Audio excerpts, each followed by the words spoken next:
जय हिंद सभी को। दिस जैसे परविंदर। तो भाई जेडीपीटी को एक्सप्लेन करने के लिए बोलता है किसी ने, तो मैं बता दूं जेडीपीटी एक तो फुल फॉर्म ज़रूरी है क्योंकि टेस्ट में भी आती है, जो ट्रेनिंग में टेस्ट होते हैं। तो वो judging distance physical efficiency test. और इसमें क्या है, जैसे कंपनी लोकेशन में इतने अवेलेबल नहीं होती चीज़ें।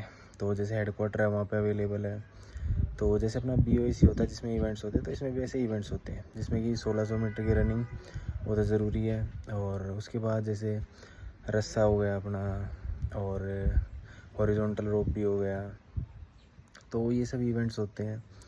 तो जगह के ऊपर डिपेंड करता है, जैसे कंपनी में अवेलेबल नहीं है चीज़ें, लेकिन जहाँ जिस कंपनी में अवेलेबल होती है तो वहाँ पे प्रॉपर कराई जाती है। जैसे BOEC में काफ़ी इवेंट्स होते हैं, 22 इवेंट्स थे उस टाइम पे, मतलब जब हमने ट्रेनिंग कर रहे थे हम। तो वही है, उसमें जैसे 10 फीट वॉल ये वो, तो इसमें भी ऐसे होता है।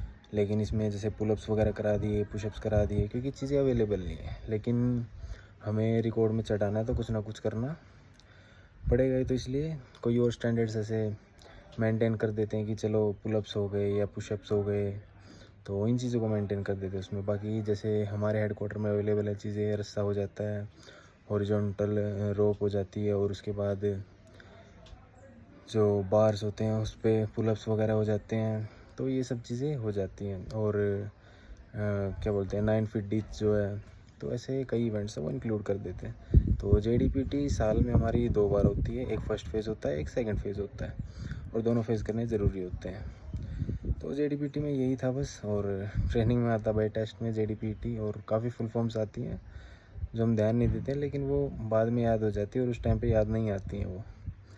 तो इसलिए फुल फॉर्म भी ज़रूरी है इसकी।